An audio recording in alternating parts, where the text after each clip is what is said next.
Oh, there's Kennard. Right there. He That's made him. it. Yeah, he made it. Okay, here we go. I would like to thank everyone for joining us this evening. Would like to wish all of our friends and relatives a good evening. And we are live on Yellowbird Lifeways and also on Medicine Wheel Model. And we have a special program. Want to thank all of you for joining us. You know, this week we have a special program, and it's 2 nights of storytelling. So through Yellowbird, we've been doing storytelling for, it's been over a year now. Ever since the pandemic started, we've produced, you know, probably close to about 50 programs this whole year. And we started bringing stories to the people because we were all at home, and they were stories that carried a strong message, helped us center ourselves in these times of the pandemic. And so we're continuing with that. But tonight, it's a special, we're doing two nights of storytelling. So tonight and our regular night tomorrow, Wednesday night. And in our culture, in our indigenous ways, it's really important for us when we're told by the elders to acknowledge people, acknowledge our loved ones, and honor them while they're here with us, and to show the people and to remind the people of possibilities that we all have, that we can accomplish. And I think it's also really important to show the younger generation that they too can achieve anything they put their mind to, despite any adversities or where you come from. And I think it's really important as part of our storytelling to share that with our communities and with the people out there. And so, you know, that's why we're doing this special. And it's called A Warrior's Journey. And it's the journey of my companion, Phillip Whiteman Jr., who is a Northern Cheyenne. And currently, you know, he stepped into the responsibility from his father as one of the traditional chiefs of the Northern Cheyenne people. And what that means, it really means about leading from the back forward and the ground up. And so these 2 nights, we're going to highlight, you know, all of the many talents of Phillip. And tomorrow night, we'll pull it all together with some of the work we're doing to help our people and to lead from the ground up, from the back forward, just like I talked about. So tonight we have a great lineup of guests. We're so excited. So tonight is our focus on rodeo days. And so we're going to be focused on the Phillip's Indian rodeo career, his NRA, Northern Rodeo Association career, and the PRCA, and his trip to Europe to represent pro rodeo there as well. So, but before we get started, we want to start with good energy. We want to ask Creator to be with us and to put the right words and thoughts in all of our minds so we can all come together and so we can share a good message with all of you out there. So I just want to thank you all for joining us. Again, my name is Lynette Tubles. My traditional name is Duenya Kiapiwi, Scouts the Way Woman. And so I am going to introduce our someone that means a lot to us, one of our brothers. And his name is Chief Orville Looking Horse. And he's the 19th generation keeper of the white buffalo calf pipe. And we're very honored to have him here. And he is coming to us from South Dakota, from the Ocheti Shakowee, the great, you know, they say out there in society, they say the great Sioux Nation, but to us, we're Lakota. And so I want to welcome him and just say, Wopila, thank you for joining us today and starting us out with a prayer. Oh, washtelo. Ya mitake pi. Apetikle lila wochante washte. Ichi oni ha okoya pi na ani wichok hanayake. Wale ona shipikle ya heche okoya pishti. Kia shicha na wate chokoya. It's an honor to be part of this honoring of my brother and family, because what I said in my Lakota language is that long ago we were told by the old ones that they used to honor each other. It's a very way of life that today people don't honor each other. Instead, they criticize each other, the wrongdoings, or somebody tried to do something good. Now they don't support them, or they try to pull them down. And I want to say a prayer in my language, because I grew up in our old traditional Lakota way, Lakowi Choka, Oganak, Eche Manchake. Chake, my first language is Lakota, and I've done ceremonies all my life. So I like to say a prayer that way, with blessing and honoring. Kongashla wakantaka abetukile waka. Incha heche akama kamaka gaglutapo. Abetukile heche wachate tranka hecha. Wana wotaki, wana Phillip heche, wana abetukile chiyonyapi. Incha tuwae na sapcha heche wotaki. Na stona heche na Okapi, hena wate wichoni ni wichozanikti. Leache onake goya pilcha. Lakueche ota eche otechi ohinashipi. Okakiji, chante shichapi, yokshichapi. Tunkashla wakataka abetukile na yechilashi. Echa ketrokataka na wichoni wichozanikti.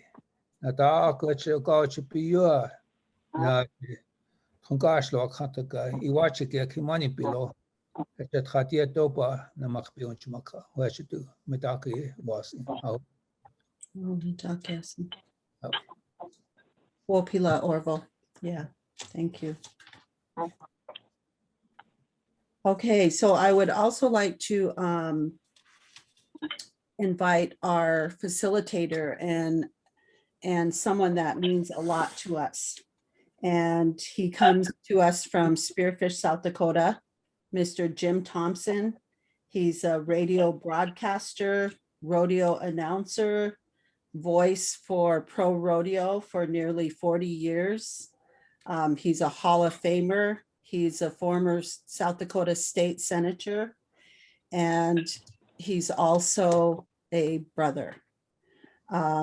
Phillip has known him for many, many years, and through rodeo they became brothers. And how I got to know Jim is through every year we do a 400-mile run with youth, and we come through Belfouche, South Dakota every year with about 100 kids. And Jim would make the time to come over and to talk to all of our kids and to encourage them. And so that always, really, that meant a lot to me. So I want to thank you for that, Jim. And Jim is going to be facilitating and announcing the rest of the program. So welcome, Jim. Thank you so much. Well, Lynette, it's a real honor for me to do that. Of course, I appreciate you very much because you are such a help to my brother. Phillip needs it and you provide it. Thank you. Yeah, he needs a lot of help. I would just say quickly, I don't recall the year particularly. I do remember we were in El Paso, Texas, and I was doing interviews and I knew that Phillip was from Montana. So I sought him out behind the chutes and interviewed him. We had a connection almost automatically. And then later in Billings, I found out that he also was a grass dancer. And so I was very impressed with the way that worked. And we became friends. He's been on the radio with me on many occasions when I announced the Indian National Finals Rodeo on a nationwide radio network. He was part of that for me. He came on my radio talk show one afternoon and played the flute, which was new for me, and I enjoyed it. And so I've had a privilege of being a part of his life. And when Phillip called and said, "Would you help with this?" I said, "Of course." So, brother, thank you. Thank you, Jim, for accepting this. I really appreciate it. And all our guests tonight, it's kind of overwhelming. I have to tell you, looking at the group that you have put together, and you probably could have done this several times over, but these are good people, and this is a good opportunity for us to promote not just Phillip Whiteman, but what he and Lynette are doing as they, I guess I would call it pay it forward. They continue to give back to the community, their own community there in Lame Deer, but also to the world in general, and that's great. Phillip, do we want to start with Sam right away? This is pretty casual tonight. It's designed to be easy, but we, for us cowboys who aren't used to Zoom, this is an interesting experiment. And so Sam's probably sitting there waiting for his turn. Okay, before I started competing with the Indian rodeo, there's a couple pictures that I wanted to share of my grandfathers. Yes. One was from 1936. And there's our poster of the warrior's journey. Okay, there it is. That was at Mouse City. That was one of my grandfathers. His name was Buster Whiteman. And this photo is from the collection of the late Leroy Whiteman. That was his father. And my grandfathers, they were not permitted to compete in the rodeo. There's my grandfather with the crutches, and there's my father in the middle, and there I am, and there's my younger son, LeWarn. And so they weren't allowed to compete. And I'm just doing this from the top of my head. There's Bob Baskins, Patty Ryan, and Big Bones, Little Bones, the Aldersons, and that era. And they would collect money and give it to my grandfathers for so they could exhibition ride. And so my grandfathers, they said, well, they're not going to let us compete, so let's do something that they can't. So they put their regalias on their bows, their moccasins, their peace bonnets, and get on those. They would lay those horses down and get up, get right on them as the horses were getting up. And my grandfathers weren't allowed to compete. But here's the deal. Buster was selected with 101 Ranch Rodeo. One of the producers saw him in Mouse City, and they took him way back east, and he got to tour and ride bucking horses, and with his bonnet, his bows. I guess those horses would just go crazy when they see the bows and all the regalia sitting on top of their backs. And then my grandfathers, they had no pickup men. And these were just cars parked around in a circle. And my grandfather said, when we were kids, we had to learn to jump off. And so the jumping off on landing on your feet was already invented way back then. Just like the long before the Bailey bail off. Huh? Yeah, yes, there you go. Yeah, but I just wanted to acknowledge that. I got foundation. I'm standing on shoulders. Yeah. Mm, Yeah. good for you. Yeah. Commend you also. Our first guest tonight is Sam Bird, and it's a real honor for me. I have gotten to announce Sam over many years in team roping. I think it's true, Sam, that nobody, maybe, let's see, there's one other guy that might be tied with you if I got my notes. I think Dennis Tryon, the two of you have won 7 team roping championships in the circuit, which is more than anybody. Does that sound right? That's correct, yes. Yeah. And I got a chance, of course, to smile. He's always smiling and always roping and roping well. Pro Rodeo Hall of Famer in the state of Montana, and deservedly so. And also part of the Indian Rodeo as its president. But you also roped at the INFR several times, didn't you, Sam? Yeah, I think it's been like 40 years that I've qualified for the INFR. How many times? 40 times, I think. 40? You can't be that old. Yeah. Sam, Yeah. Let's talk for just a moment about what Phillip has accomplished also. I think, Phillip, if I've got right, and I went back through the records, you qualified one form or another to go to the Indian National Finals 26 times, and you competed 23 times. Now, by my count, and I think one of the years that I announced it, you were a world champion. You've done that twice as a world champion at the INFR.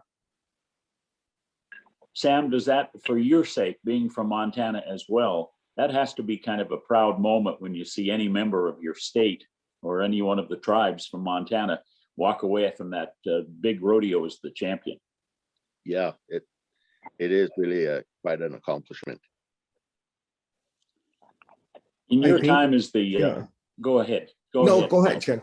No, go ahead, I Chen. was just going to ask Sam, as the head of the INFR, you're talking about a huge group of people coming from Canada and the US to one spot. Do you think the INFR is settled now in Las Vegas? It's a pretty good deal. Yeah, I think this will be our 12th year coming up this next year, and it's pretty much where it's going to be at, I believe. Now, last year it was canceled because of the COVID restrictions, right? So it'll be good to get back there, and I'll bet everybody's chomping at the bit.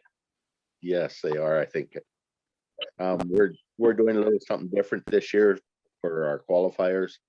We're not going to have like the usual 12 regions, but we are going to go with a different concept for qualifying this year until we get back to normal for next year, just so that we can have a good year. Yeah, forward thinking. Phillip, one of the things I learned in going back over your record is, as you qualified for the INFR, the Northern Cheyenne did not have a region as such when you were in the early part of your INFR qualifying. You had to go to other regions in order to qualify. Talk about that a little bit. Well, I want to acknowledge I have relatives from our nation here on the Cheyenne. One of them is my relative is Ellen Fisher, and he won the Dot Circuit Finals and Montana Circuit Finals and Breakaway World Champion, Indian World Champion, calf roping, and we just named him Haduama. It means sitting bull, and we're related to the great chief from North Dakota, and that led with my other relatives, Two Moons and White Antelope. But well, there's a history there. And then the other one is when I was a game warden, I hired my friend. His name was Jerry Small, and he's really proud of it. He said that was my only job I ever had. We used to go ride, and we used to go practice. And one afternoon it was a real hot day, and we went to the neighbors and he was trying to teach me how to bulldog, that guy. But he was 17th in the world in the bulldog, and he's all around champion. And I think Sam and the INFR acknowledged him to be one of their inductees in their Hall of Fame. And I got to travel with Jerry. And I told Jerry after they inducted him, I said, Jerry, I said, there's a lot of pictures on here, and they acknowledged you to be Hall of Fame, but you forgot two most important people on there. You're looking at me. And I said, D-Dog and B-Bob, I said. And Dennis Stahl, his name was D-Dog. I mean, well, boy, we used to just, he traveled. You got to have a driver. And one time we went way up into Obima, and Jerry got on a plane at Great Falls, and me and Dennis Dog, D-Dog, he brought a spotlight with him.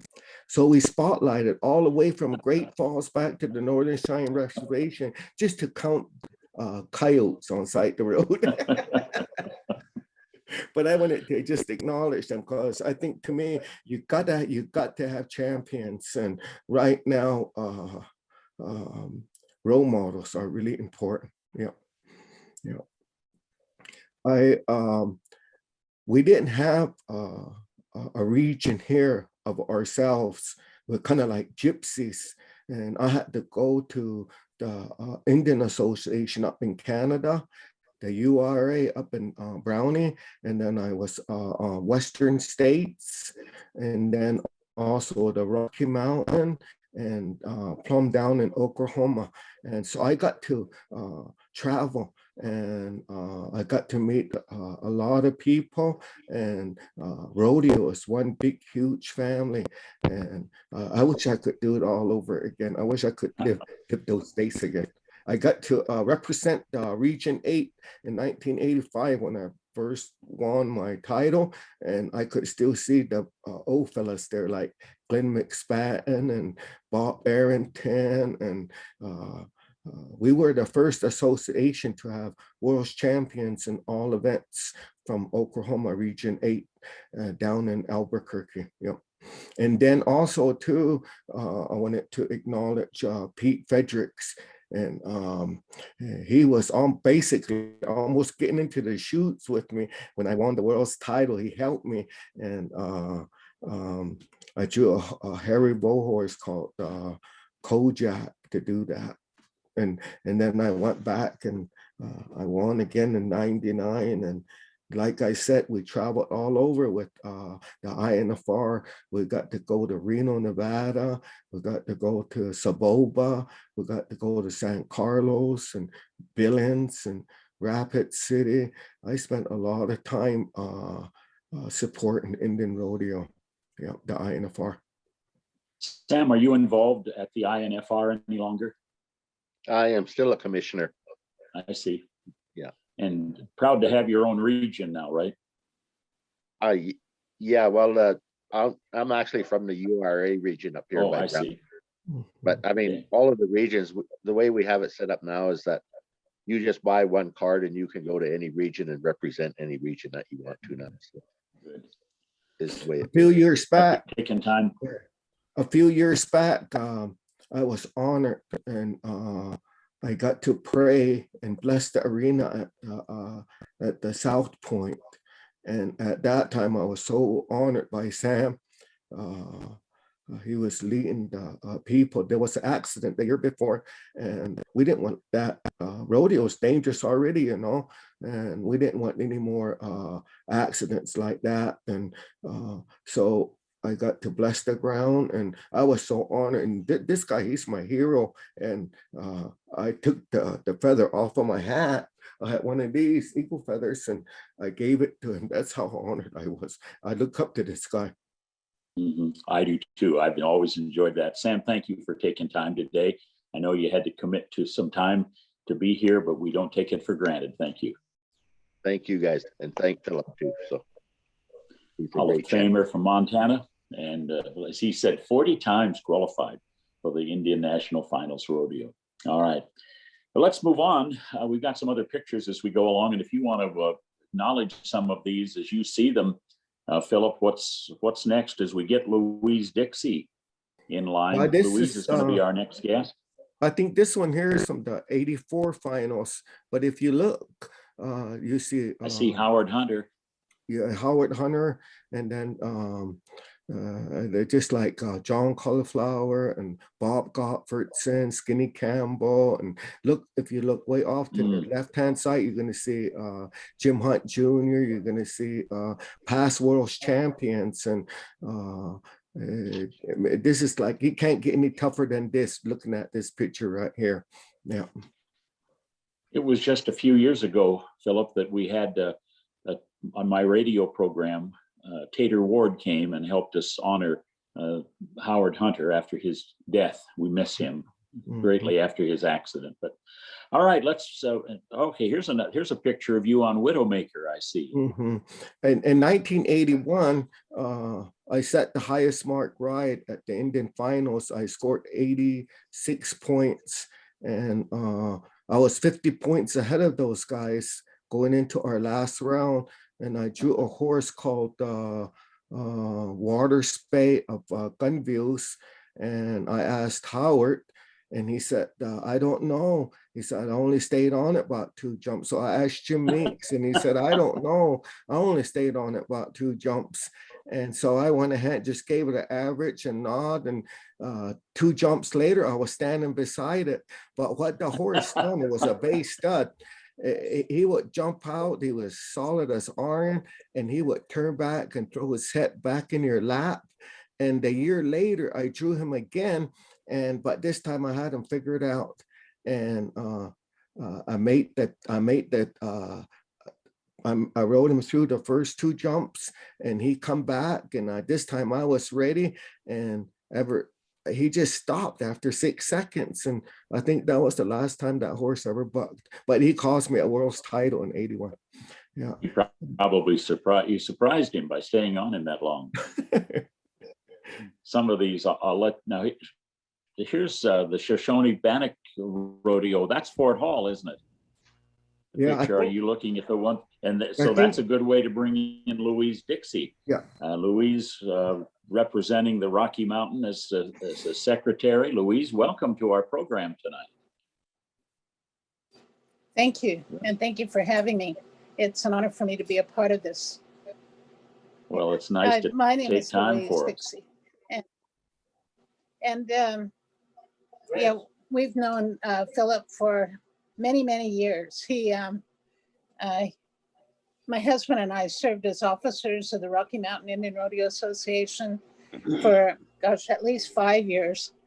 But from 1985 to 95, we were the Fort Hall Rodeo Committee. So we put on that rodeo for many years. And I know that Phillip competed in all of those years that we hosted the rodeo, and even prior to that. But we, probably in the biggest years, we had more than 300 contestants, and we were a multi-sanctioned rodeo, not like the tour rodeos that we have now. But we still had, we had 2 full go-rounds during those years. And then probably the last 3 years, we had a long go and a short go. And out of those years that Phillip competed there, I know that 13 years in a row, he won the saddle bronc riding. And then in 1999, one of the last years that we had a multi-sanction rodeo before it became a tour rodeo, Phillip competed in the team roping. And you see that's probably the next photo, if you want to bring that up. It was a little paint horse that we owned. And Phillip decided he wanted team rope. And I don't know if he was trying to win the all around, but he did win it. There it is. As a little horse that we owned. He was, everybody used him.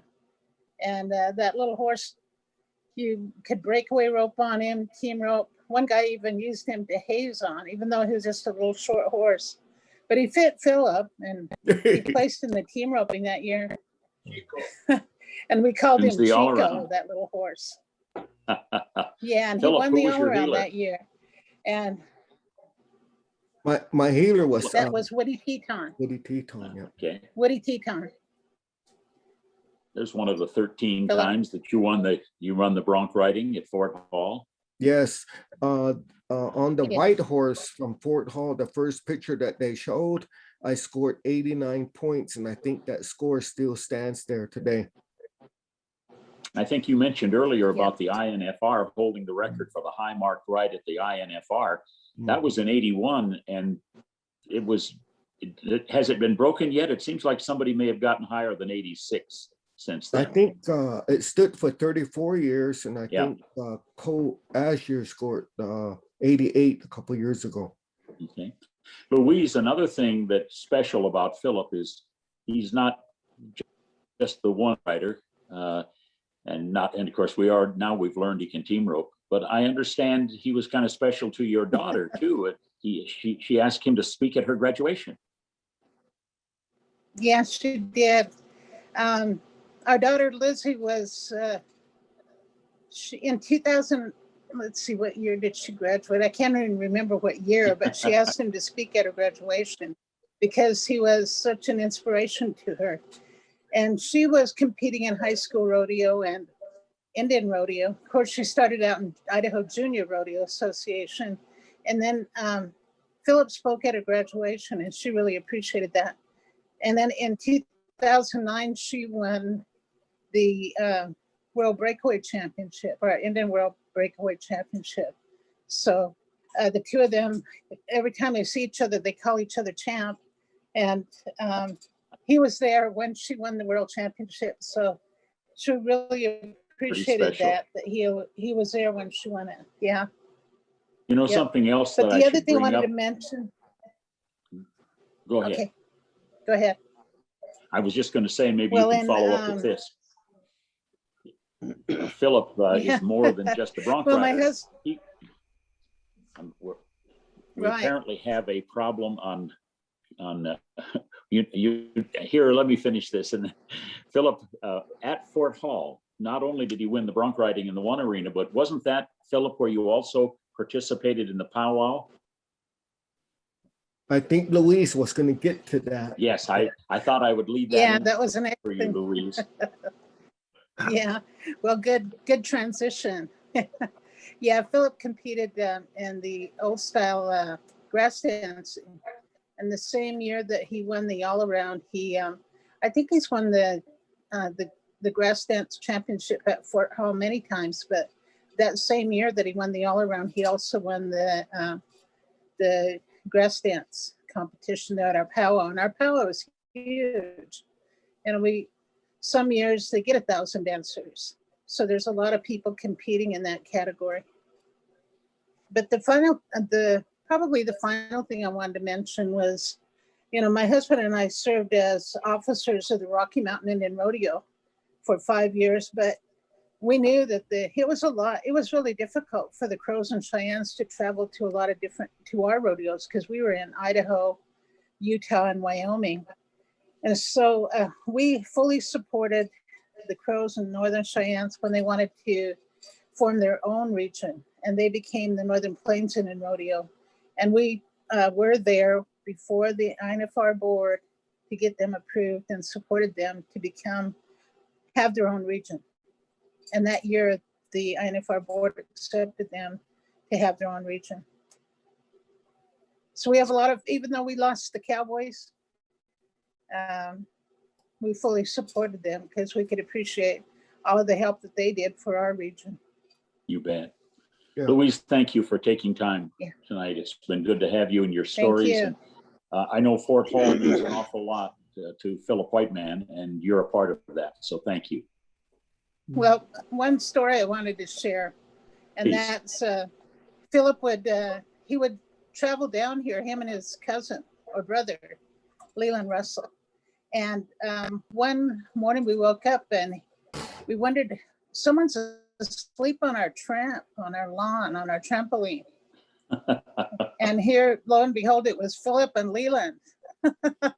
They were asleep on the trampoline, and Phillip woke up and he saw this. He could feel something licking his cheek, and he thought it was some lady, but here our horse had gotten on the lawn. And he got a kick out of that. Cowboy to sleep anywhere. Yeah. All right, well, Well, thank you so much. Yeah. Thanks, Louise. Nice to have you with us tonight. Thank you. All right. Yeah. Go ahead, Philip. That year I won the grass dance and bronc riding and the team roping and the all around. I didn't have time to wait around for the award ceremony at the grandstands. I had to rush back over to the powwow and make sure that I was present for my contest because it was like clockwork. And so Louise and them, when they got done with their payout, they brought the saddle and buckles and whatever else and gave that award to me at the arbor, and that meant a lot to me.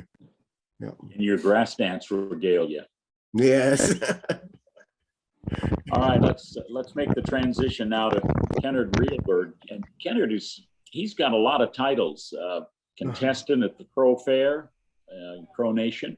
He's a bronc rider. He's an announcer. He's an artist and a rodeo stock contractor. So Ken Reelberg. And now what did he do? Bail out on us? He must have had to go fill up his iced tea. While we wait for him to come back, Philip, you can talk a little bit about what happened with you at the Crow Fair. I was able to announce that one year. That's quite the production. But you competed there a lot of times. Well, Kennard's back now, so Yeah. okay. We'll welcome you, Kennard. I just gave the big production announcement of you, and then you turned and walked away, and I thought I must not have I missed some of it, apparently. Kennard, can you hear us? Yeah, I just Oh, I don't know Overwhelming. this modern age. I'm not made for it. Having a None heck of of a us are, time. Ken. None of us Yeah. are, I'll tell you. Let's talk a little bit about the Crow Fair, since we're kind of centering on Philip. He participated over there. Talk about that. You participated, probably announced it many times. Not really. I'm not a professional announcer, but the Crow Fair started in 1904, and it was a deal that was started by my great grandpa. And eventually the Indian rodeo part of it in 1962 was pretty much the brainchild of my father and my uncle, Pius Reelberg and Jim Reelberg. And I think that's the beginning of Indian rodeo. And the first year they had Crow Fair, all the top Indian cowboys who were competing in the pros and the amateurs and whatnot were there. And it's been a big event. In 1978, there was over 1,400 contestants. 1,400, if you can just imagine that. And 1,000 teepees in I don't know, what is it, about 1,000, 2,000 acre playground. And it's situated right below the Battle of the Little Bighorn monument, where Custer got punished by the Cheyennes, the descendants of Phillip, his grandpa and them. They come and they didn't just talk about making threats, they beat the hell out of them. So anyhow, it's that close to the rodeo grounds, and it's something that it was huge. But over the years, there were like probably on that 78, there was probably about 80 some saddle bronc riders and close to about 60 bareback riders and 130 bull riders. And Harry Volts has put that on. All the other guys, the big name pro contractors have been there, and it's held every third weekend in August. I don't know. You've never made it there, huh, Jim? Yes, I announced one year. Oh, It you was did? quite What the- year was that? Oh, I'd have to go back. I've been at this way too long. But it was what an How old are experience. you? Well, 73. Oh, heck, you're just you're only a couple years older than me. Well, then we match. Huh? We match. I got part of my hearing's bad too. Okay. Well, we all Yeah, face that. that picture that Phillip showed, you look at them guys like Bob Godfreyson, he won Pendleton and Calgary. Uh, oh, Jesse Knight, he won Houston, and I don't know what else. It was, and Phillip there, and Tom Reeves was in there. He didn't win the Sure. bronc riding that year. He did win it in '85. But at that time, Tom was 15 years old, but that guy could ride. I think right from the beginning, he was able to ride like that. Yeah, he was very good. He went down to Kansas, you know, and he won 2 national championships in high school, Tom Reeves did. And Yeah. the thing I like about Tom Reeves, he does a little bit like what Phillip's doing. He's paying it forward, really helping young people with bronc classes and schools and equipment. And I've got to give him credit for that. He's done a good job. Yeah. You know, you look at Phillip, his accomplishments speak for itself. He's probably, you know, I've talked about him, you know, about how he never bucks off. I mean, it doesn't matter whether you got the toughest NFR bucking horse that ever bucked. Phillip would stay on him. I mean, that's just how simple it was. He rarely saw him bucked off. I don't know if he ever, maybe he's bucked off, what, 4 or 5 in his 20, 30-year career riding bucking horses. You remember, Phillip? 1 year I was at the Nile Pro Rodeo, and I drew a horse called Snake, and it was from the Real Bird Rodeo company. So I seen Kenneth and Hank there and Richard, and I got on that horse and I nodded, and I don't remember the first 4 or 5 jumps, but when the whistle blew, I managed to make the whistle, and I scored 54 points. 54 points. And I don't know how I managed to cover it, but 2 nights later, on a Saturday night, there was another cowboy that drew that same horse. His name was Billy Epbauer from South Dakota. And when I wanted to go watch this horse because I don't remember it. I just nodded, and the next thing I knew, the whistle blew and they got me off of there, and I scored 54 points. And then I wanted to see this up and coming champion ride it. And soon as the gate Billy come up to me and asked me, so what kind of rain did you give it? I said, I just gave it an average. And he said, how was it? I said, did you ask the stock contractors? He said, yeah. And they said, you rode it, so it must be possible. And I said, I guess so. So here, with that gate come open, he only stayed on it by like a jump and a half. And I didn't get to see that horse buck after that. I paid that entry fee to watch that horse buck. But these Real Birds, they got good horses. They still do today. And they're, when you go to Crow, you go to Richard's camp and Kennard's camp, it's like a who's who in bronc ride. And you'll see Jim Houston there. You'll see Larry Jordan there. You'll see all the champions come after the bronc ride. And at Crow Fair, they feed everybody there. And that's the hospitality of, you know, I got to travel with Kennard. We went to Oklahoma, and these guys here, it was Mel Williamson and them, and they don't talk nothing, no English, straight Crow language. So I'm driving down the road and they're all talking, Kennard and Mel and Hank, and we're going to Oklahoma. And I didn't understand one language of Crow all the way down there and all the way back, you know. And then I got a big kick out of Kennard.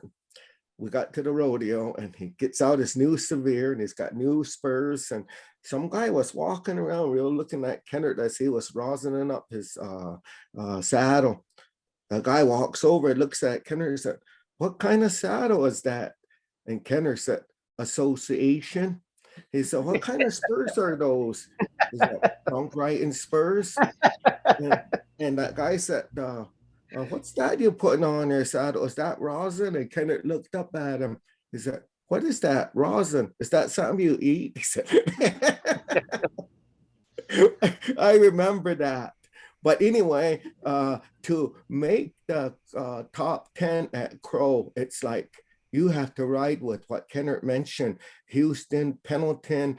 I mean, Jim Meeks, he just won Cheyenne, and Jess Knight, and he just won Houston, and Bob Gofferson just won Pendleton, and you have to ride with all those guys, Larry Eldoff, and then there's the Cauliflower brothers, Kim, John, and Clyde, and then there's Donald Passes, he won the NRA. I mean, it's just like, I told myself when I first started riding, if I ever win Crow Fair, I'm gonna quit bronc riding, because that was the top. You can't go any more than that. But I'm glad I never did win, because I ended up riding broncs all these years. But I came pretty close. I won the short round on Crow Woman, and I won the long go on Matt Pie of Leroy Comslash took course, and Crow Woman, that's Gunville, and that hardly nobody gets by that horse, and I managed to get by her one year at the Crow Fair.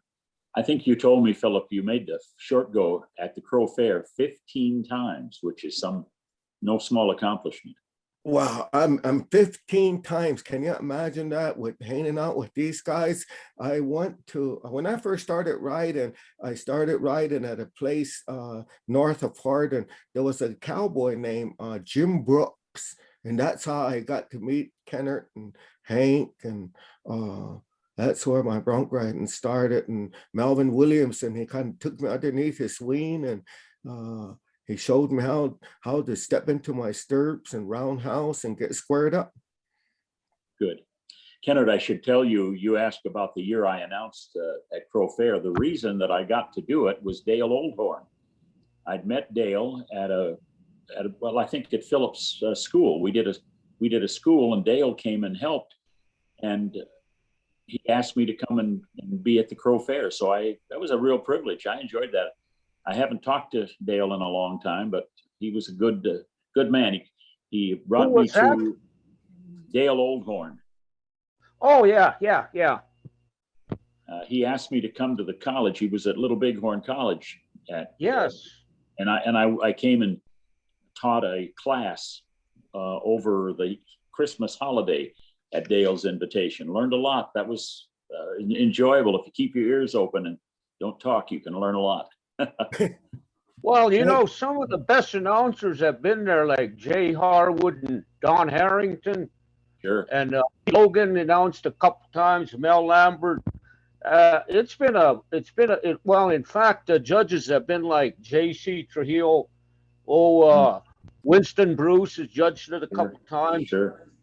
It's been, a lot of people come in, and Jim Houston just likes the part about the mountain man and Native Americans, and he comes over to the Little Bighorn every once in a while. Jim is an outstanding human being. Mm-hmm.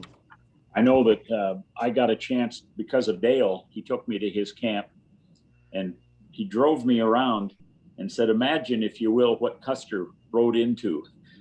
He said, "This is just a small part of what was there when Custer went there in 1876." So that was an interesting thing to see. You read the stories, and I've been to the battlefield and at the park, of course, but to be down there, seeing all those teepees, and he explained the different teepees, what the colors were and the markings, and how the tribes would have set up. That was a good learning lesson, I'll tell you. Oh, yeah. The first time I saw Phillip, he was at a bronc riding school that Bill Smith had, and Phillip was about 14 years old, and I think he stood about 4'9". It was pretty tall. But he was riding them broncs like he was made for it. I'll tell you, he was pretty impressive. He didn't buck off at all. Mm-hmm. Well, You I remember enjoyed that, Phillip? watching him do that. Yeah. You're right. He's got good style. Yeah. Kenneth, it's time for us to move on, and I appreciate you taking You the bet. time for us. Thanks for waiting. You shared some good stories. I'd like to spend some more time with you when we're off the air someday. You bet. All right. Thank you, Phillip. Appreciate it. You've got some good friends, Phillip. If you ever been to the Shirt and Wild Rodeo, Kenneth does the announcing for that. Did you ever watch the Indian Relay? Indian relay is Yes, like, I've seen some of those, but not there. yes, but that's like the world's champion, and Kennard announces there. And I'll bet he does. yes, Sounds like he could do a pretty good job. and the Indian relay, that is so phenomenal. But Kennard announcing it, it's like an event. I see on our picture, Jerome Robinson has joined us, and Jerome is very special to me. My brothers both went to his bull riding schools, and I knew about him because he was from Nebraska. And so I thought, well, that's pretty special. That's close to South Dakota, and here's a bull rider that's going to the national finals. And one time the Corcos asked me if I would ride a bull to promote their rodeo, because I was on the radio, and another radio announcer came down, and I got into the chute, not understanding at all what this was until I get down in that chute on the back of this bull. And of course, Ken Corco told me, he didn't tell me at the time, but they got one that hardly bucked. I mean, in fact, he could hardly walk, but I didn't know that. Jerome was going to help me pull my bull rope. And the best part of the whole thing was, everybody's telling me all this stuff, you know, keep your head back, throw your chest out. You know, they're giving me all the instructions. Jerome very quietly reaches down and says, Jim, you're going to get bucked off. So the most important thing to remember is to let go of the rope. You remember that, Jerome? You probably have given that instruction more than once. I think so. Jim, Philip, yeah, go ahead. can we introduce Jerome and his credits? This guy here, he just Let me do that, because I'm very proud of him. He's been a big part of my life. There was a kind of an important part of my life once at the National Finals Rodeo that it could have been a real disaster. And Jerome came in and gave me the confidence to keep moving forward. And again, I don't know that you probably have done that so often, you don't recall all of those times, but it was meaningful to me and I've never forgotten it. But Jerome is a member of the PRCA Hall of Fame back in 2019, probably later than it, I mean, he should have been in a long time before that, just based on the way he rode bulls. He's the PBR Ring of Honor. He's gotten that credit. He went to, and the part that I think we really want to talk about is your time going to Europe. And I know Philip, that means a lot to Philip, but Jerome, where did you get the idea to go to Finland, for crying out loud? Well, it wasn't my idea. Actually, a fellow by the name of Gary Okus, who is a Hungarian that was married to a gal in Finland. He'd always had a dream about doing a Wild West show, and somehow he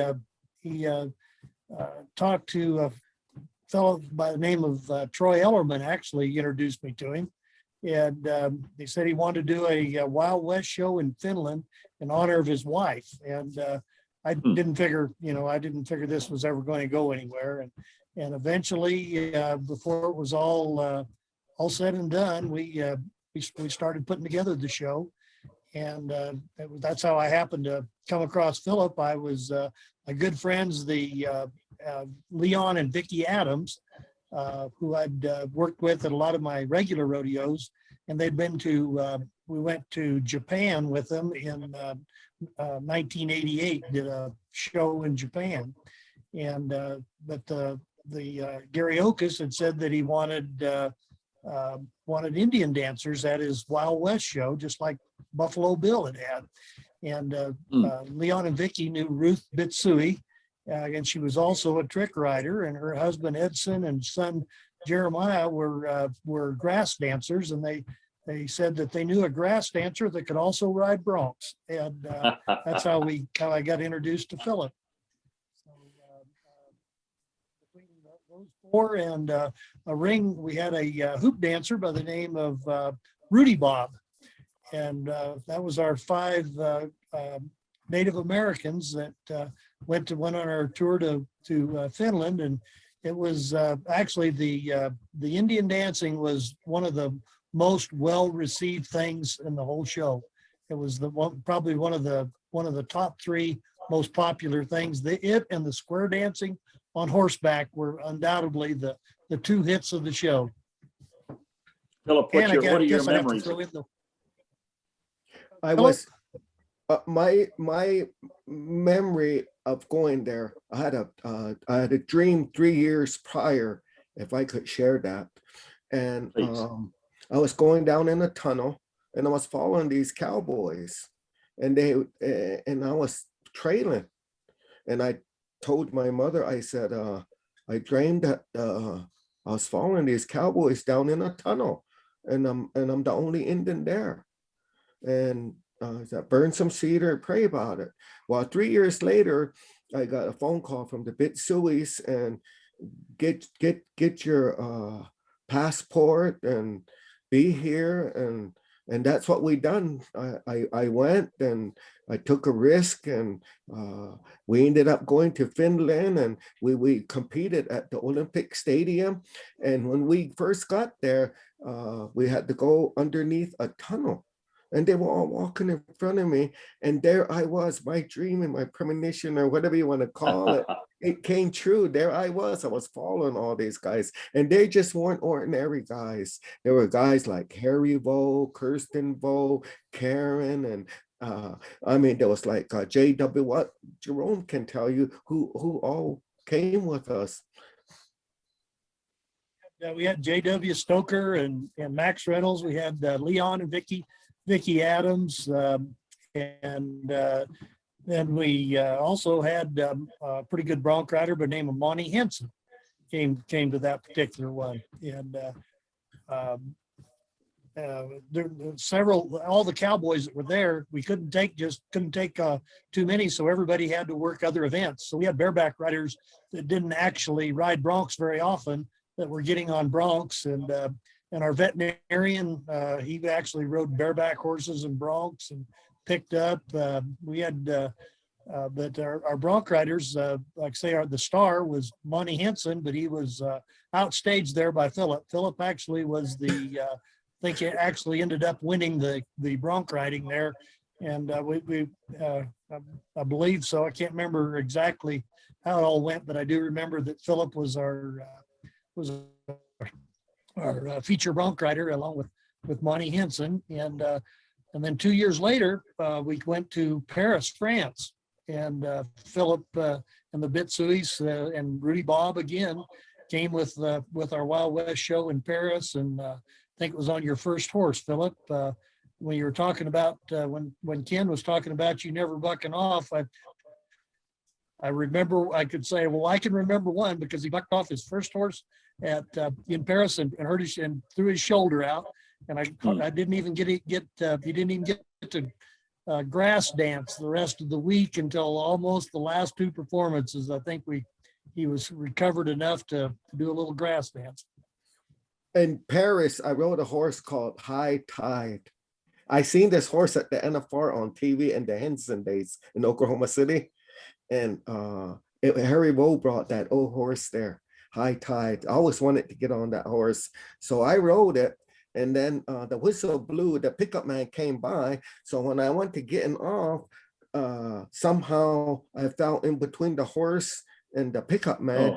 And it just drove my shoulder right in the ground, and it was dislocated, and they had to rush me to the hospital there in Paris, and they stuck a chair underneath my armpit, and one doctor went one way and another one went the other way, and it popped back in, and I was in a sling. It dislocated for the first time in my life like that way. And so but we were on Aero Disney, I mean, no, not Aero, what was it, Aero Sports Channel. Euro Disney. What was that again? Yeah, Aero Euro Sports Disney. Channel.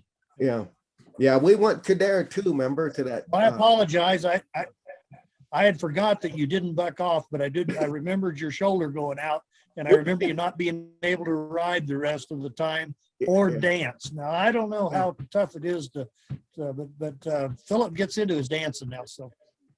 Yeah, he does. Yeah.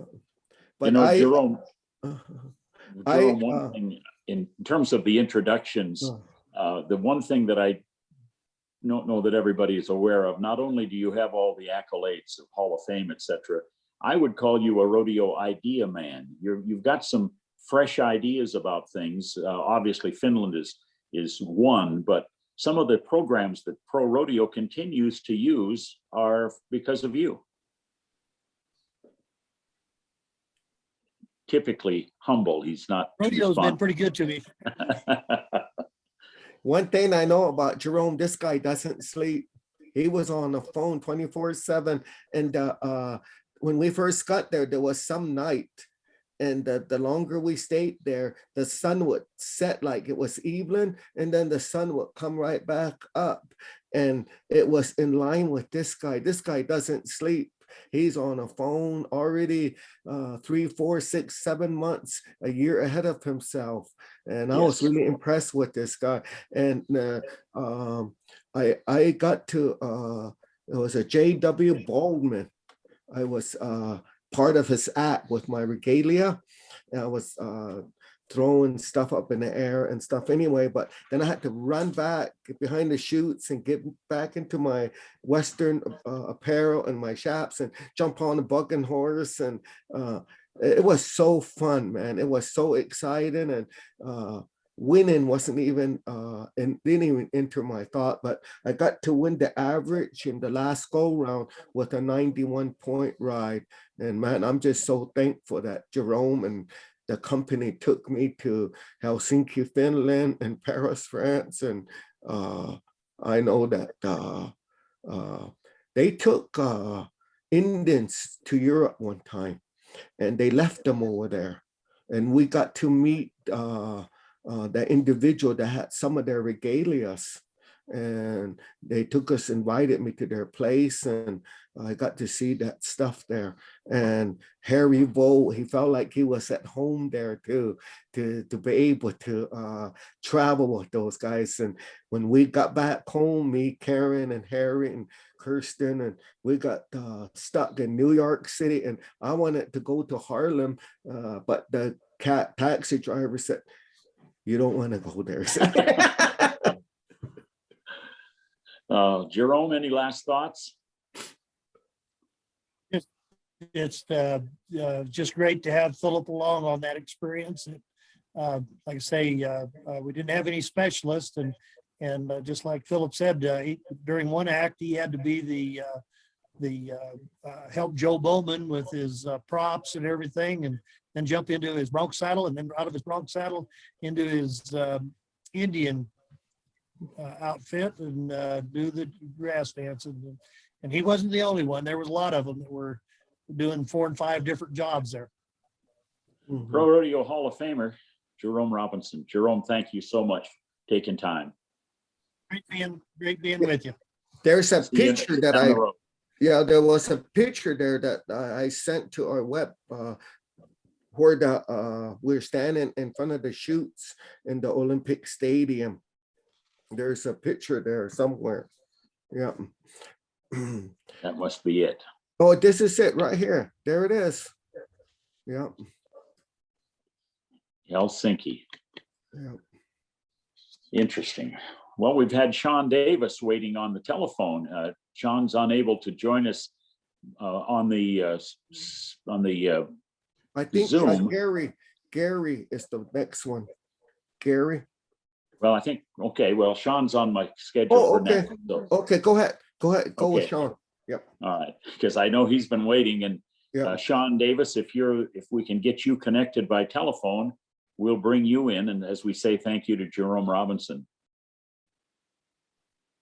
So we'll see if Nikki can get that. I'll tell you what, we've got to give Nikki Caputo a lot of credit. She's been putting yeoman service behind the scenes to be able to put pictures up and bring in the Zoom and the phone calls, etc. And if, Sean, can you unmute, please? oh, thank you, Nikki. Sean must have muted his phone, and that was courteous of him. So Sean, if you're listening, I think he was listening on his telephone, and he probably put it on mute. If not, Gary, if you're there, we'll maybe have to make a switch to you, but we'll see what happens. There he is. Yeah, there he is. Well, yeah, let's go ahead and go with Gary. This is we don't want to make this too official. We want to have it a casual gathering of cowboys and friends of Phillip Whiteman. And Gary's kind of special to me too, because Phillip asked me to be a part of his program when he was doing rodeo schools, and I did an announcer's class at the same time Gary was teaching bull riding, and Phillip was doing the bronc riding. And so I got to know Gary. And then if people remember the movie Deadwood, the series on HBO, one day Gary had been in Gillette, and he called me when I was in Spearfish and asked if I could bring some people to Deadwood and meet someone that wants to make a movie about Deadwood. So Gary probably remembers that. We had quite a night. Went over to Kevin Costner's casino and dinner, and David Millich, what was that? Let's see. Whoever it was, the guy in charge of that came in and did that program with us, and really enjoyed it. And that was because of Gary. So he and I have kept in touch over time. So Gary, welcome. He's of course the guru. Mental attitude is the thing that he teaches, and it works very well. Hall of Famer in the Pro Rodeo Cowboys Association. And Gary, how many world champions have you trained? You said that at the class I went to. I got to watch him at Cave Creek, Arizona earlier this year, and you gave a number, but it's amazing. Well, he's on mute. Yeah, you might be muted too, Gary. He's got to check. All of us cowboys have a little bit of trouble. Did that unmute it? There you go. Now you're there. All right. Okay. How many I dropped my phone world a while ago, champions? so- Yeah. How many world champions? We've got 26 world championships through our school. Of course, Sage Kimsey was 6 of them. And then, Sure. The kid that went it this year, he come to my school. So we, so we just keep turning out champions. And, the national finals champion this year was a 20-year-old kid that come through my school. He also won the American, so our young riders are really, really standing out. Positive thinking is the key, and Hi, visualizing. If And you that's want to important. go ahead and jump off the call and then jump back on because your phone was muted. Oh, that's Nikki talking to Sean. Go Okay. ahead, Gary. It's we've had a lot of luck with our schools, and of course the mental attitude is teaching bull riding is every day you got an 1,800-pound mad as hell bull waiting for you when you go to work. So you better learn a little positive thinking, and if you get out of bed really looking forward to the experience instead of dreading it, that's kind of a plus. So I said this to you off the air, but let me say to the public, if you're thinking of if you're wanting to go, or as a parent or grandparent, you're encouraging a young person to go to a school, the thing that I enjoyed about watching Gary, and it was chilly up there that morning, I went to watch the beginning of that class. You gave every one of those young people, and there were several of them, 40 maybe, did you have in your class that day? I think it was like 36 out there. Yeah. It was a huge class, and you gave everybody equal time and attention. I watched because I know you, so I was interested in how you handled that. And some of those kids had some experience, others had no experience. And there was a young waitress that wanted to ride a bull, and her employer had paid her entry fee so she could come to learn, so she could ride a bull on St. Patrick's Day. And I don't know if she got that bull ridden or not, but she did pretty damn good. I was really impressed with her. She did real good. I think she got it rode, so she was tickled to death. Well, I just commend you for that. But let's move back to Phillip for a moment. I know he provided the means for many years. I really enjoyed my time there, but you were there for several years teaching bull riding with Phillip Whiteman at his classes in Montana. Yeah, Lame Deer, Montana. We had a good time up there, and Monty, I think it was Monty Henson's with us. Yeah. Or was Monty there? Monty was Maybe there not. once, at least. Yeah, I think he was there. Yeah, him and Donnie Gay come there the year before I did. Then I come the next year. So, but we had a great time. I even did a sweat with him, So Oh yeah, that was an experience. Phillip. I got the poster here, Gary, with Bruce Ford and Bruce Ford. yourself. Yeah, Bruce Ford. And then we gave Gary an Indian name. a Cheyenne Indian name. I mean, authentic, real one. And his the authentic Indian name was him would say Can you Google the characters on Deadwood that played the characters on Deadwood? that we gave Gary a peace bonnet, and we gave him a blanket, and we gave him that Indian name, that he's the chief of all bull riders. But with Gary, I got to meet Charlie Sampson, and Charlie, he's come up and put schools on with us too. And I asked Gary if he wanted to come into the sweat lodge ceremony with us. And so he said, I'm game, I'm up I to it. remember the Yeah. guy that was. So he come into the sweat lodge with us. And I know he's the guru of mind over matter. He's always talking about what you put out there. That's what, your mind, your thought, And so when he got him into the sweat lodge, we brought in all those rocks, and I poured water on the rocks. And I think that's where he defined mind over matter that night. David Milch, that's the name I was trying to think of. Yeah. Gary, the guy that David developed- Milch. Yes, he was the head guy there at Deadwood, the writer, and Deadwood. an interesting story about that cast at Deadwood. But Powers Booth was one of the characters there. Yes. And I invited them all to the NFR one year, and he said, "Well, I got a cousin over there. They say he's a pretty good bronc rider, And he was the guy that he was talking about earlier that won the World's Championship, went their finals like 17 times, and their grandfathers were twins, and one moved to South Dakota and married a native woman, and the other one stayed in Texas. And Powers was the one. And you just mentioned the other bronc rider earlier. From South Dakota up there, and Tom Reeves. No. Tom Reeves. Yeah. Him and Powers Booth were first cousins, and had never met each other. Both Isn't that interesting? Legends in their own game. So we went to dinner, and they got to meet each other, and went to rodeo and watched him ride, and so it was really cool. One other thing about Tom Reeves that most people might not remember is he went down to do some rodeo coaching in college, and took his team to a national championship. Oh, you're kidding! Rodeo. Wow. No, as a coach. Interesting young man. Yeah.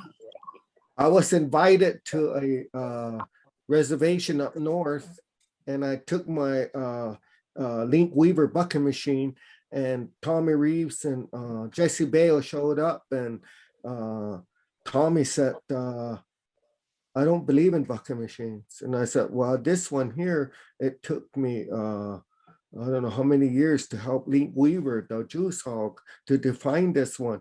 He said, well, let me put my saddle on it. We couldn't get him off of it. 3 hours later, he was still on it. But I want to thank Gary for coming on, and we always talk and visit, and he believes in a lot of the ways of our Cheyenne people believe. And one day I called him up, and he was in Hawaii, and he said, you need to come out here. And so I'm going to take him up on this invitation. Yeah, you love it over there. They love you. Yeah. It's nice over there. Yeah, and I just want to thank you, Gary, for coming over and coming into the Cheyenne Reservation and working with. There's Jordan Phelps. You worked with him, and he went on to win 2 Indian World titles. Remember? Wow. Remember when he showed up and he had steer rope, and it was on for the left hand, and you worked with him, and he went on to win 2 world titles. Yeah, and then one year you come and support my son Phillip, and he flew down to your place there, and you brought him up to the Indian National Finals, and then there was another time. Remember that movie, The Ride? We were in Livingston. Remember that? Yeah. Thank you, Gary. I hope we get to do it again someday. Oh, we will. I got to come back for another sweat, before I finish my journey, so I got to get back up there and do, what do you say, 2 more sweats before I get to be, you know, something. I can't remember what you told me, but you said you need 2 more sweats. So Yeah, I've got yeah, 1 down, 2 to go. yeah. PRCA World Champion and PRCA Hall of Famer, Gary LeFew. Thanks, Gary. Hey, thank God you bless you. guys. You guys See you down enjoy. the road. Okay. I think we've got Sean Davis set up now. Kind of got all the bugs out of it. So, Sean, are you there? I can hear you if you can hear me. I sure can, Sean. What a nice surprise. Thank you very much. Pro Rodeo Hall of Fame in his own right, 3-time world champion, PRCA president, NFR general manager. And as you see this rodeo school poster, that was part of his deal that year too, to be a special guest at Phillip School. Yes, that was quite a trip. They flew me into Billings and picked me up, and we actually, the pilot took off on the taxiway instead of the strip, but everything went well from there. You know, Philip told me a story, and I'll let you respond to this, Sean. He was out on his way out to your school, as I understand. Philip, that's correct, isn't it? And in a snowstorm, ran into the back of a truck and was in quite an accident. No, that's correct. I was in Burley, Idaho. I drove all night to get to his school, and I was with my Indian brother, Leonard Billy, and we drove all night. And when we got, there was snow blind, and I ran my van. I ran in back of that semi, and I woke up a couple of days later, and they said that our saddles and our equipment was just laying all over the road. And I got to visit with Sean over the phone, and he said, "I like to make it up somehow." And a few years later, I told him, "Sean, can you come up and put a school on for us here on the Northern Cheyenne?" And I said, "And then we'll fly you into Billings, and then we'll fly you out of there on to our homeland." So that's what we done. And I got a pilot from around our area that later on died over in California. He flew the Garrett brothers also too. But if you Johnny look, Morris is Johnny Morris is the guy. if you looked at one of the pictures there that I sent in, my whole family is there to meet him right in our pasture. The guy flew right down in, there's his plane right there, and there's my sisters and my mother, my dad, and that guy just flew Sean right there to the place.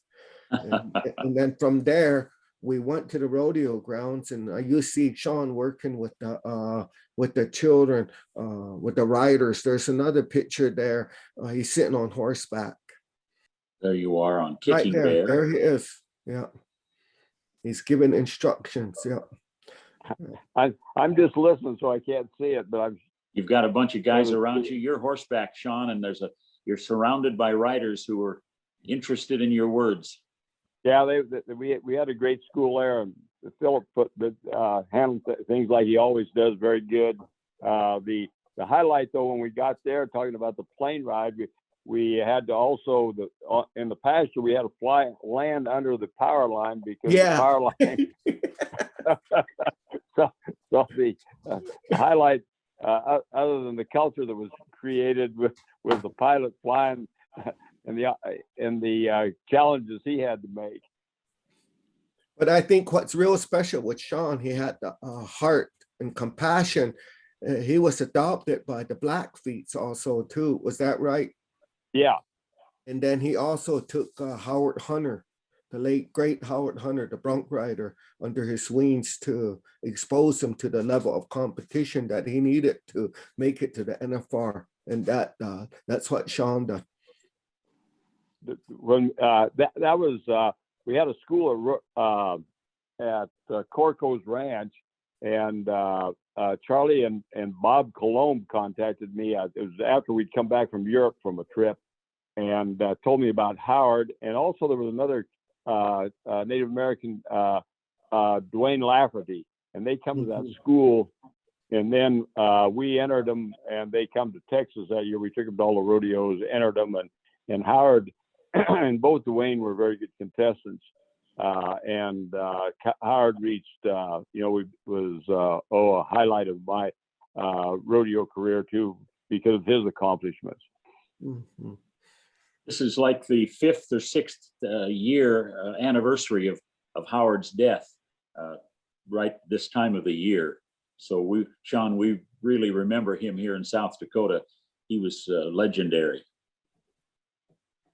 Yeah, when he first come, Dwayne would do all the talking, but Howard said very little, but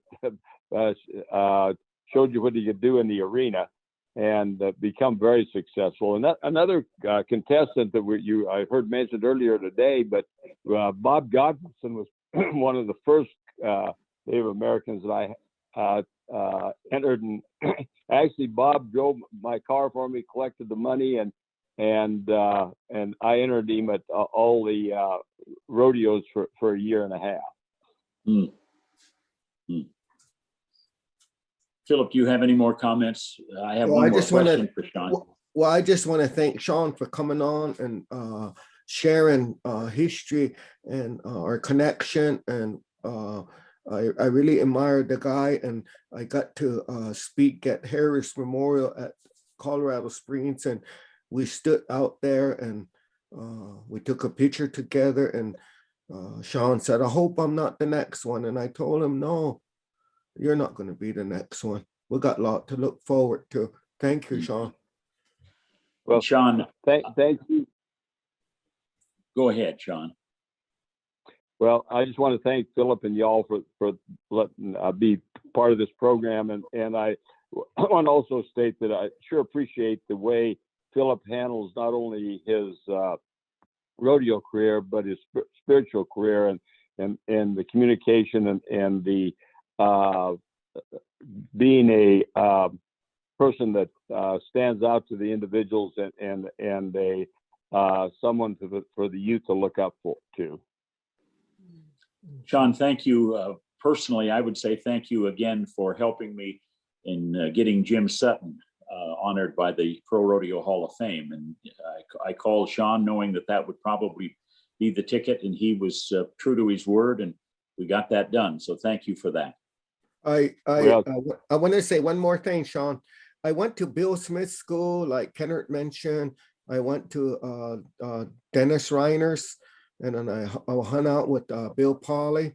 And then, but one thing that you taught me was the definition of bronc riding. And I think that there's a difference between bronc riding and saddle riding. And I think that you got to be able to spur your horse from the cinch back to the cantle, and to be able to set your feet and allow that horse to buck. And I was wondering what's saddle riding, but I'm starting to understand it because I see a lot of it today where they're pulling and spending most of their time in the neck and spurring only back to the cinch. I'm starting to understand it, and it's too late that it's been a long time since I got on a bucking horse, but thank you for explaining that to me back then.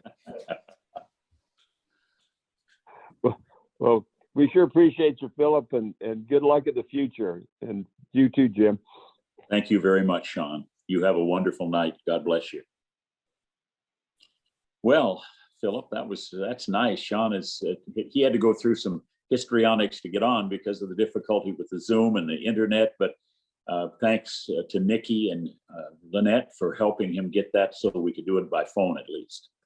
You know, before we get Lori on, we running, I don't know if we got a time limit necessarily, but there was a couple of things we did not get done relating to the NRA. You and I were going to talk a little bit about the NRA and the Pro Rodeo Cowboys Association. And I think for this purpose, I just want to make sure people know that when you got into the Northern Rodeo Association, that was a significant part of your life. Even though the Indian National Finals welcomed you 23 different times, the fact is you qualified for the NRA 7 times. And you won the average a couple of times, and you won the championship, the season average, a couple of times. Well, I got to go to some Indian rodeos, and they told me don't go to the NRA rodeos. And I want to know why.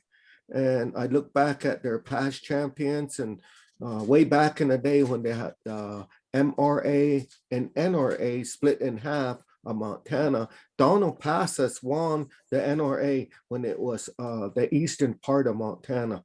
And then I think there was some others, Native Americans from our Lee area that won the MRA. And so, and then since they unified the association, there was no native champions, and we got 7 Indian reservations. So instead of focusing on what we can't do, I want to be able to go there and see what I can do. And I was blessed because I got to make family there, like Rodney Newman and Dale Small. And that's where I met my brother, Marty Penrod. And he's out of Mouse City here.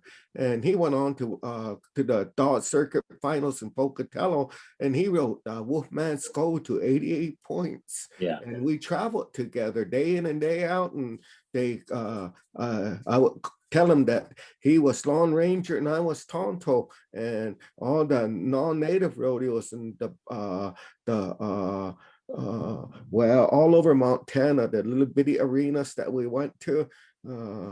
A lot of the non-natives, first time I think they saw an Indian competing at that level and not giving up. And I ended up representing NRA down at the NARC finals, and that's where you first interviewed me. And then I got to win their average in Montana and the NRA in their year-end champions. And I think that's what this photo here, there's some fierce competitors, and I'm glad that Bill Parker and Jan Parker took me in, and it was with their compassion and encouragement that I didn't give up. And if you really want to find out here the statistics where I come from and what I had to battle with, to be able to go out there and compete, I'm not only competing against my own self-sabotage and my own shame and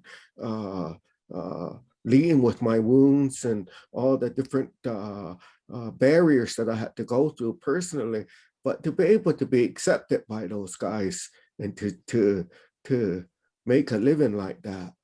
I would go to the NRA, and then I would go to the Cody Night Rodeo, and Ike Sankey took me in also too. And then Larry Jordan in Billings, he had night rodeos. So every day I was going someplace. And Marty, we got to go to Rat Lodge. We got to go to Livingston. We got to go to all the big pro rodeos that we could enter.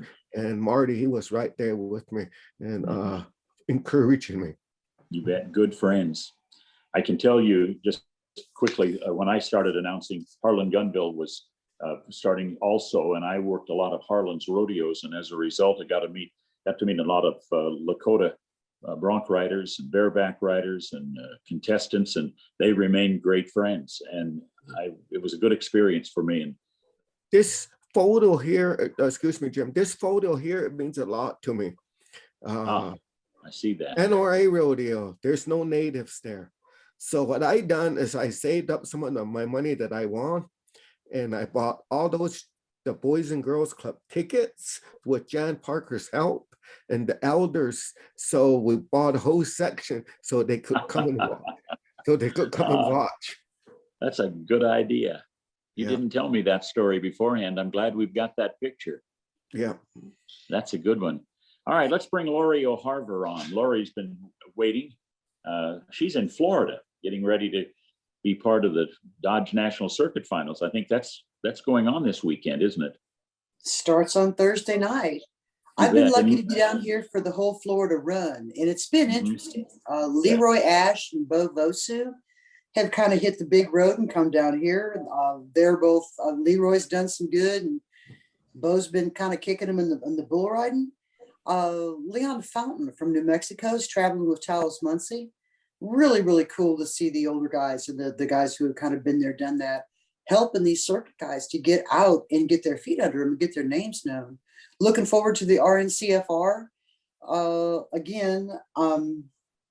Jay Joaquin, who is from Arizona. He'll be making his first appearance there. And the circuit system's so amazing because it does give guys a chance who've never had the opportunity to really hit a big stage.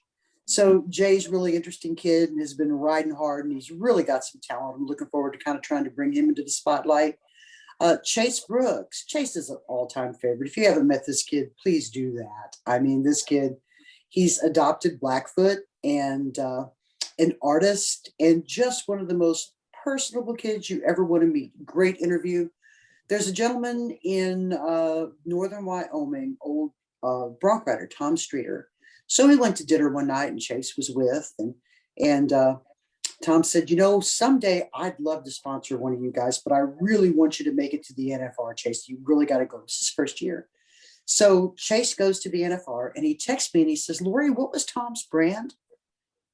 And I told him what I thought his brand was. Well, he took a Sharpie and he drew it on his riding hand and showed it to the camera before he rode.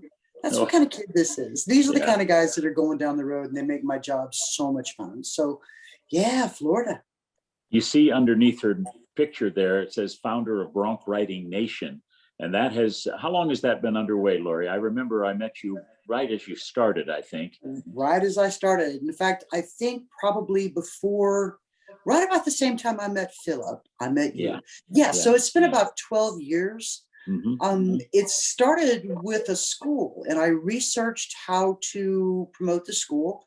And I saw some really bad numbers represented in the bronc riding. There weren't a lot of bronc riders coming along. The membership was down. At the same time, the fraternities are growing, so there's more horses and more people getting involved. So if you have any kind of vision at all, you know that that's a bad thing. And it occurred to me that bronc riding needed a platform. Well, I had this starry idea about this really highly developed and staged, big touring production. And it was, it focused on origins and native riders and what they had brought and what the people from Canada and Mexico, and I mean, Bronc Riding Nation is a worldwide thing. I mean, when bucking horses speak to your soul, they speak to everybody. So I had this big idea and it's like, I looked on the internet and I found Phillip and it's like, I called Phillip and said, can you tell me how to properly do this? I'm from Missouri. I know nothing. So Phillip said, you should come here. And I did. And it was the life-changing experience that put Bronc Riding Nation in focus, put the priorities straight. It's amazing. Phillip is highly responsible for this. Phillip, you've told me that not only is Lori dealing with bronc riders, but she's also the preserver of the spirit of the horse. Yes, we gave her the Indian name, Moanha, Miss Tamon. Yeah, it's just she's a spirit horse helper. Yep. And she's been coming here, and we're going to be working with more with our youth with horsemanship, bell racing, and Bronc Riding Nations, the medicine wheel and the logo that she put together. It's a diverse of all colors. And if you don't understand diversity, there's no unity. And you got to understand diversity. And that's what Lori was asking. And so we took her to some real sacred places, and she's part of our family. And she used my image at winning the go-round at Cheyenne.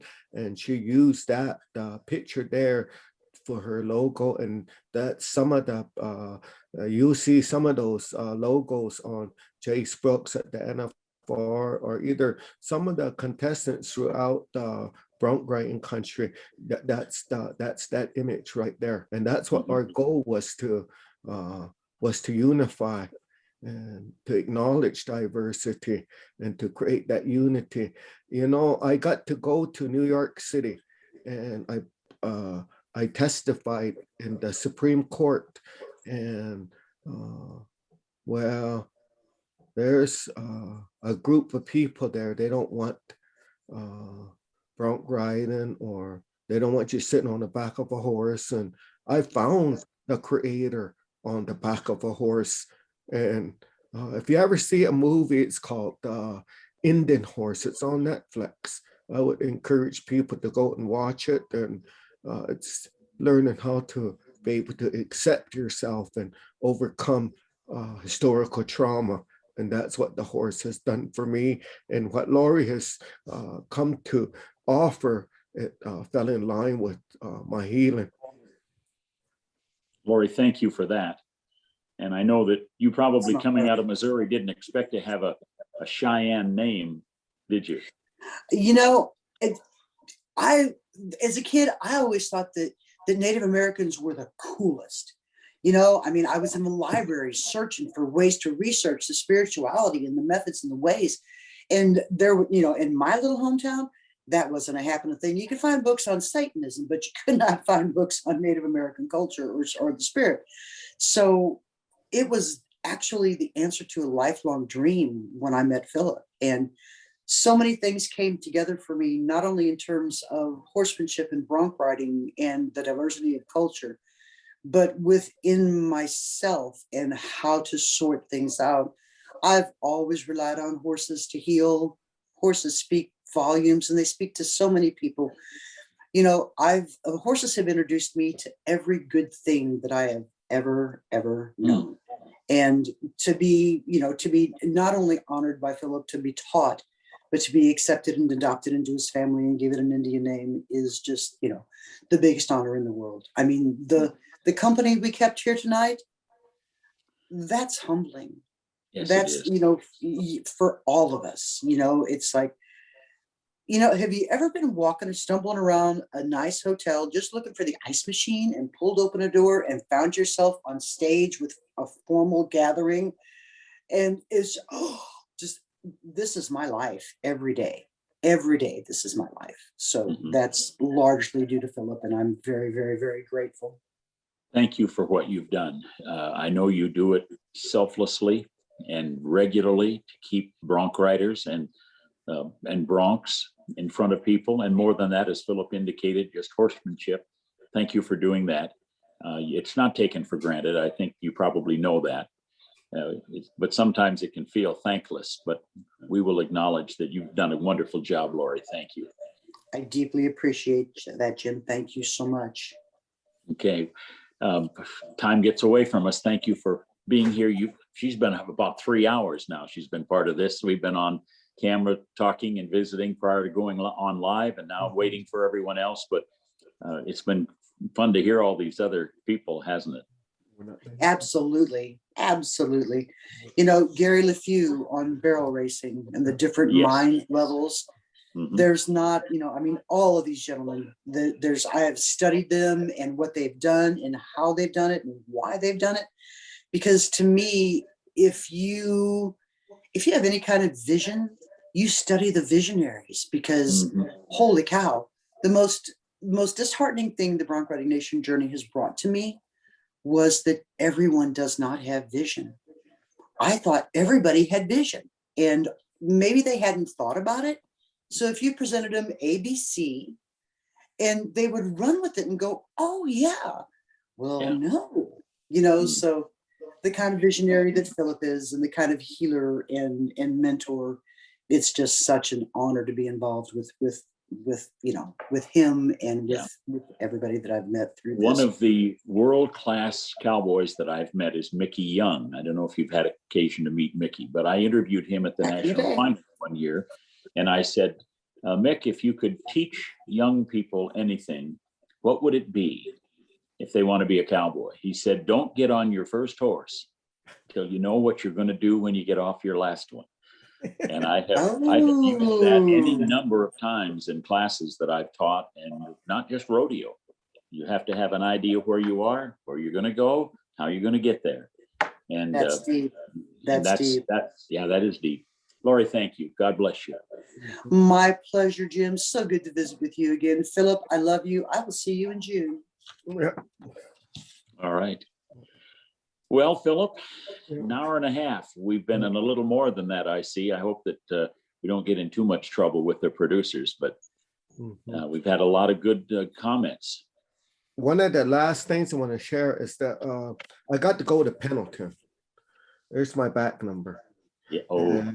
Yeah, and there's a picture there that I sent of me winning the grass dancing when I was a young man. And I think they're gonna bring it up here. Yeah, there we go, right there. I got to win there at Pendleton in my grass dancing. Before the rodeo, each, they would have the powwow. And then the last day they give out the Pendletons to the ones that they selected to be champions. So my father, he was adopted by a guy named Whitney Burke, and then Ben Bearchum and Cecilia Bearchum. They invited us out there, and so and then that's when I first saw Sean Davis ride, was at Pendleton, and then we went back years later when I won enough money and I could qualify, and as I was a full-fledged PRCA contestant, and I went back there to ride. I entered Pendleton, and that was in 95, and I had a strange experience there. I just want to share it with you. I went to pay my entry fees. And the secretary said, the wild horse racers, the native contestants, they enter over there. And I said, well, I'm not a wild horse racer, and I'm not here to compete in any other native events. I'm here because I'm a professional bronc rider. If you look, it'll match my comp number. And she goes down and looks at the list, and she looks at me again, and she said, I don't see your name here. And I said, sure, I got my comp number right here. If you look up Phillip Whiteman, I should be the only white man entered at this rodeo. And she kind of chuckled. Yeah, she kind of chuckled. And sure enough, she found me. So I got my back number and I went behind the chutes, and the gate security would not let me behind the bucking chute. And he said, if you go over there, that's where all the Indians sit. They got a section there and you can get in free. Go sit over there. And I said, no, I got my number here and I'm gonna ride here. And so he called another security. Finally, they got me in behind the chutes, and then I got my horse ready and I was standing behind there. And then another security guy came over and wanted me to escort me out of that area. It was just supposed to be for contestants. And but good thing Pat Beers and Frank Beers, they kind of talked to the people, and I got on my horse, and the horse didn't buck. As soon as it touched the grass, it didn't buck, it ran off. So they gave me a re-ride. And by that time, I was already all distorted. And then I got on a good horse, and Frank Beers' horse, and he come around, and right there at the whistle, I ended up standing beside it as it went by, and it was at the whistle. And man, I was just disappointed. But what they really held strong was history. And my advice, if I could give one at this time, Pendleton, it's been known to what they done to Jackson Sundown, and they really history. And that was my history there. I won in the arena dancing, and I looked forward to someday to go back there and ride. And I got treated kind of different there because of their history. And maybe someday it might change, and we'll see more native contestants accepted and not treated like the way I was. But I wanted to acknowledge my grandsons. I have a grandson, his name was Jaton, a long time sleeping. He's 6 years old, and he's already winning belt buckles. He's a champion dummy roper, and he writes sheep too. And then I got two others, they're Blackfeets, they're Grit and Bronxton Blaze. And I have another one, his name's Riot. And I just wanted to mention them and my sons, Justin and Phillip. And I'm really proud of them. And man, I can't say enough about the crew tonight and the work that it took to get this tonight show. And And in closing, I wanted to do something special, different. I had to challenge myself. If I don't challenge myself, you know, when challenges come and adversity comes, people rely on what they know and they look for the easy way out. But when you striving to be better and you have a dream, you gotta let go and allow the creator to be a part of courage and courageousness like that. And when I went to Finland, we all sat around and I was sitting there and everybody would pass the guitar around and they would come to me and I would just pass it on. But when I got home, I had a friend and I talked to him about my experience. So next day he kind of brought a guitar. He said, here you go, I'm gonna teach you some chords. And so I started playing my guitar. And before Lynette comes back on and closes up the show for tonight, I would like to play a song for you and the listeners that are still there. And it's an old song that I learned from, I think Mal Highland sang it. And he was a 72 and a 76 PRCA World Champion. And I hope I don't ruin it. Yeah, but I'm gonna challenge myself, because if you don't challenge yourself, there's no growth, you know? And tonight, if you just like almost getting on a bugging horse, it's called Rodeo Wives. Rodeo Wives of all things. Rodeo wife, you got a mighty lonesome life, sitting at home all alone. And while your man's at the rodeo, he's gone. You're hoping he'll call, and just to say hi you want, and you know he'll do, and he would be home if he could. All the bills are all in, so you're praying he'll win, and maybe you'll get to go to the national finals rodeo. All the other wives there are gonna tell you it ain't fair for them to sit at home all alone. And while their men are at the rodeo, they're gone. But maybe someday he'll retire and say, hon, I'm gonna make me up for all them lonely days. Rodeo wife, you got a mighty lonesome life, sitting at home all alone. While your man's at the rodeo, he's gone. Your man's at the rodeo, he's gone. Yeah. Well, you did it. Yeah, I did it. You made it for the 8 seconds. I made it for the 8 seconds.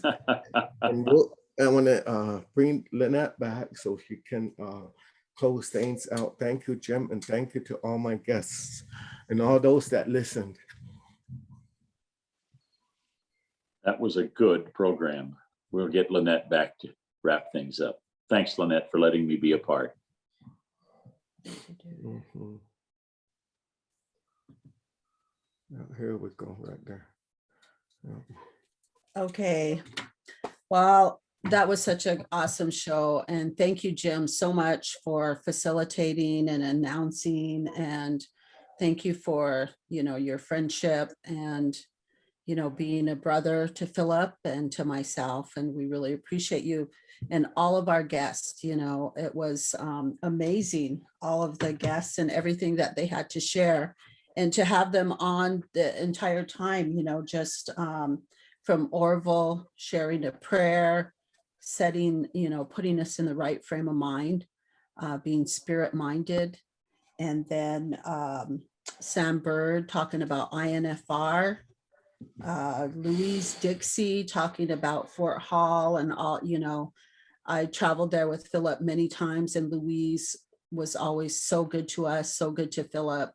And, you know, we consider her a sister. So thank you, Louise, for everything. And Kennard, I always love listening to Kennard at Sheridan Rodeo announce the Indian relays. I always just enjoy that. And he has quite the sense of humor. And the Real Bird family, of course, is very well known in the rodeo world. And so I just want to thank Kennard for coming on tonight as well.